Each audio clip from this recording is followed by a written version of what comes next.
Thus, a genealogy of subjectification will focus directly upon the practices within which human beings have been located, in particular regimes of the person. This will not be a continuous history of the self, but rather an account of the diversity of languages of personhood that have taken shape, character, personality, identity, reputation, honor, citizen, individual, normal, lunatic, patient, client, husband, mother, daughter, and the norms, techniques, and relations of authority within which these have circulated in legal, domestic, industrial, and other practices for acting upon the conduct of persons. Such an investigation might proceed along a number of linked pathways. Problematizations.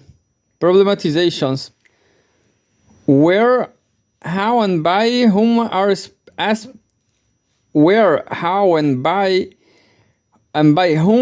aspects of the human being rendered problematic, according to what systems of judgment and in relation to what concerns.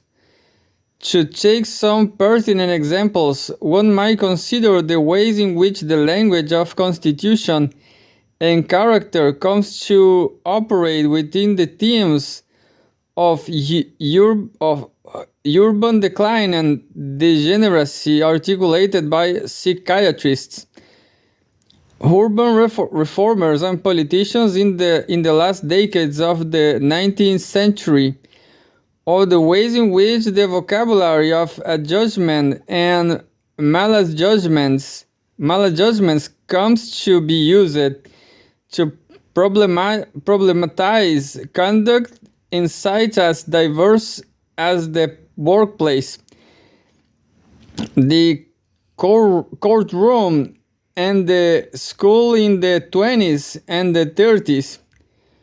To pose the matter in this way is to stress the primacy of the pathological over the normal in the genealogy of subjectification. Our vocabularies and techniques of the person, by and large, have not emerged in a field of reflection of the normal individual, the normal character, the normal personality, the normal intelligence, but rather the very notion of normality has emerged out of a concern with types of conduct, thought, expression deemed troublesome or dangerous. Rose, 1985.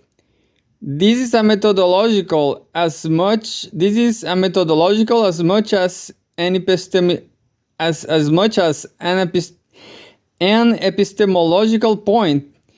In the genealogy of subjectification, pride of place is not occupied by the philosophers reflecting in their studies on the nature of the person, the will, the conscience, morality, and the like, but in the mundane practices where conduct has become problematic to others or the self, and in the mundane tests and programs on asylum management, medical treatment of women, advisable regimes of child rearing, new ideas in workplace management, improving one's self-esteem, seeking to render these problems intelligible and at the same time manageable. Technologies. What means have been invented to govern the human being, to shape or fashion conduct in desired directions, and how have programs sought to embody this in certain technical forms. The notion of technology may seem antithetical to the domain of human being, such that claims about the inappropriate technologization of humanity form the basis of many a critic. However, our very experience of ourselves as certain sort of persons, creatures of freedom, of liberty, of personal powers, of realization, is the outcome of a range of human technologies that take no modes of being human as their object. Technology here refers to any assembly structured by a practical rationality governed by a more or less conscious goal. Human technologies are hybrid assemblages of knowledges, instruments, persons, systems of judgment, buildings, and spaces, underpinned at the programmatic level by certain presuppositions about and objectives for human beings. One can regard the school, the prison, the asylum as examples of one species of such technologies.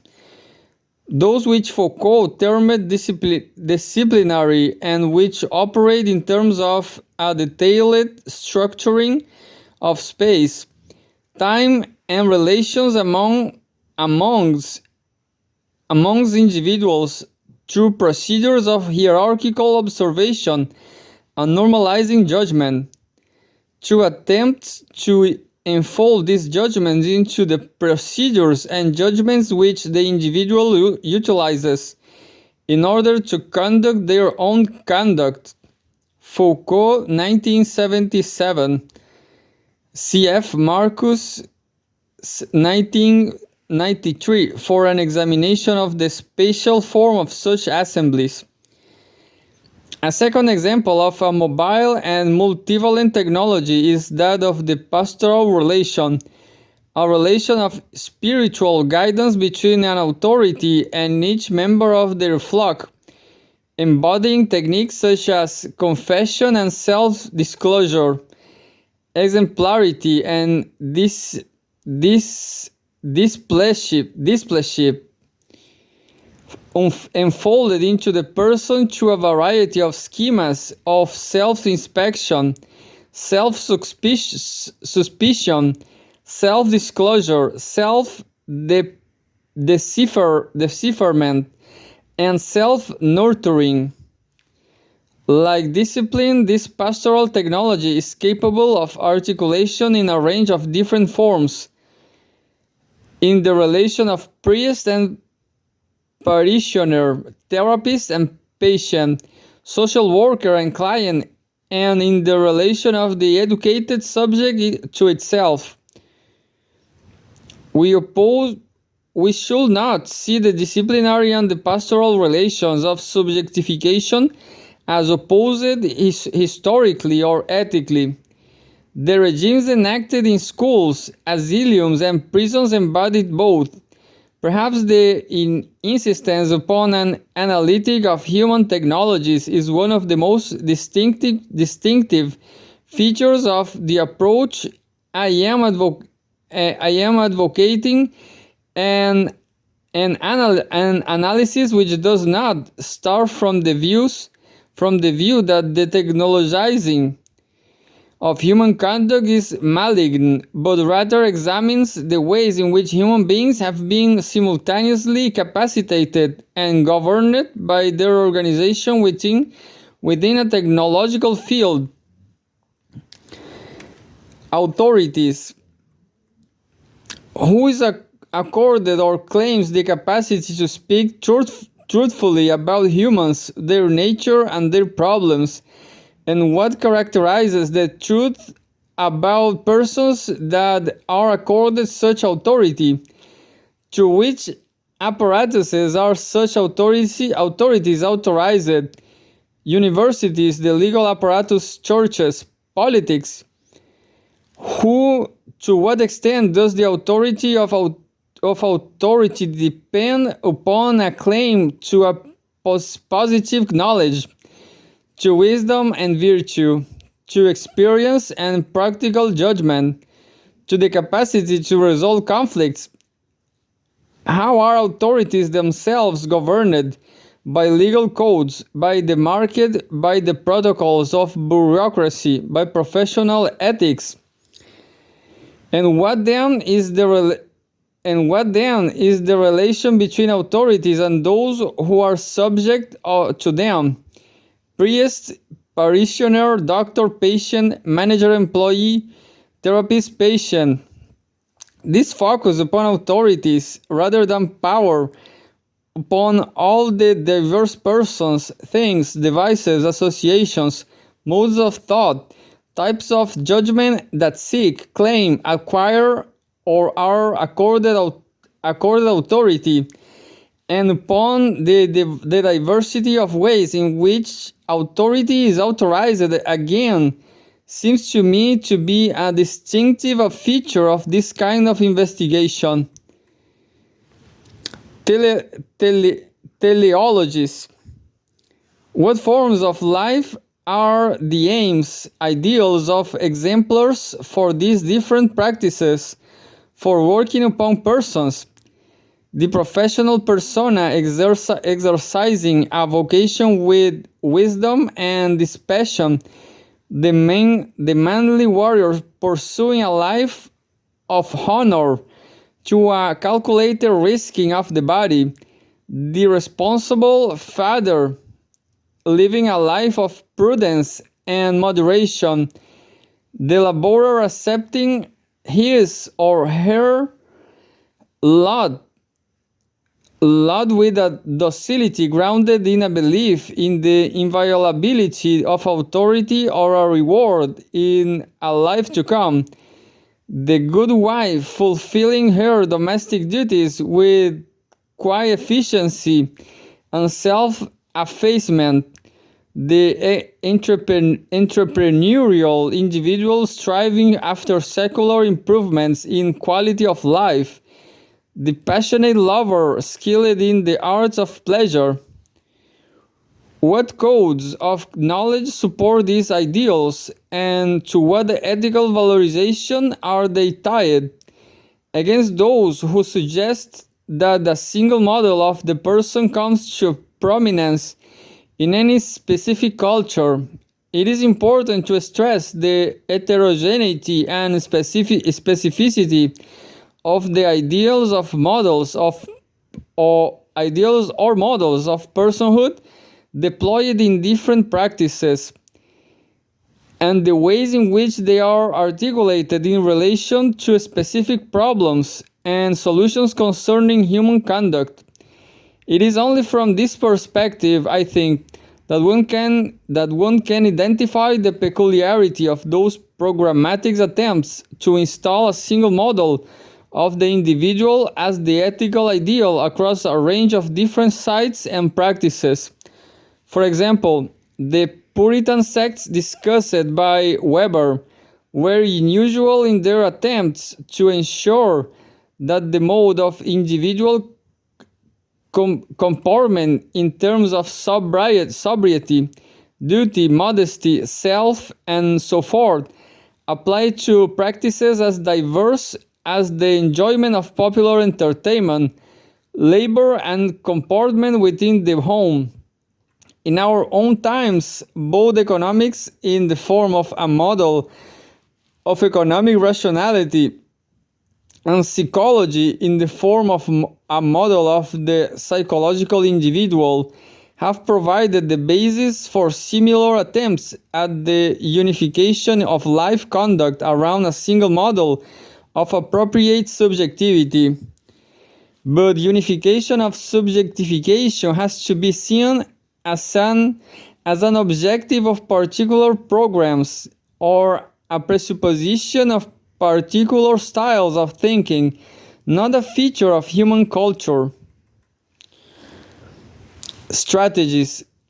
How are these procedures for regulating the capacities of persons linked into wider moral, social, or political objectives concerning the undesirable and desirable features of populations, workforce, family, society, etc., of particular significance. Here are the divisions and relations established between modalities for the government of conduct according the status of political, and those enacted through forms of authority and apparatus deemed non-political, whether this the technical knowledge of experts, the judicial knowledge of the courts, the organizational knowledge of managers, of the natural knowledges of the family and the mother, typical of those rationalities of government that consider themselves liberal, is the simultaneous delimitation of the sphere of the political by reference to the right of other domains, the market, civil society, and the family being the three most commonly deployed, and the invention of a range of techniques that will try to act on events in these domains without breaching their autonomy. It is for this reason that knowledges and forms of expertise concerning the internal characteristics of the domains to be governed assume particular importance in liberal strategies and programs of rule. For these domains are not to be dominated by rule, but must be known, understood, and related to in such a way that events within them, productivity and conditions of trade, the activities of civil associations, ways of rearing children and organizing conjugal relations, and financial support within household support, and do not oppose political objectives in the case that we are discussing here. The characteristics of persons and those free individuals upon whom liberalism depends for its political legitimacy and functionality assume a particular significance. Perhaps one could say that the general strategic field of all those programs of government that regard themselves as liberal has been defined by the problem of how free individuals can be governed such that they enact their freedom appropriately.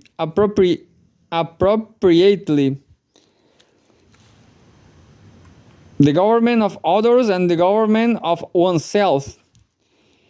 Each of these directions for investigation is inspired in large measure by the writings of Michel Foucault. In particular, of course, they arise from Foucault's suggestions concerning a genealogy of the arts of government, where government is conceived of most generally as encompassing all those more or less rationalized programs and strategies for the conduct of conduct, and his conception of governmentally, which refers to the emergence of political rationalities or mentalities of rule, where rule becomes a matter of the calculated management of the affairs of each and of all in order to achieve certain desirable objectives. Foucault, 1991. See the discussion of the notion of government in Gordon, 1991. Government here does not indicate a theory, but rather a certain perspective from which one might make intelligible the diversity of attempts by authorities of different sort to act upon the actions of others in relation to objectives of rational prosperity, harmony, virtue, productivity, social order, discipline, emancipation, self-realization, and so forth. And this perspective is significant also because it directs our attention to the ways in which strategies for the conduct so frequently operate to trying to shape what Foucault also termed technologies of the self-steering mechanisms, or the way in which individuals experience, understand, judge, and conduct themselves. Foucault, 1986, A, 1986b, and 1988. Technologies of the self take the form of the elaboration of certain techniques for the conduct of one's relations with oneself. For example, requiring one to relate to oneself epistemologically, know yourself, despotically master yourself, or in other ways, care for yourself. They are embodied in particular technical practices: confession, diary writing, group discussion, the 12 Steps program of Alcoholics Anonymous, and they are always practiced under the actual or imagined authority of some system of truth and of some authoritative individual, whether this be teleological and priestly, psychological and therapeutic, or disciplinary and tutelary.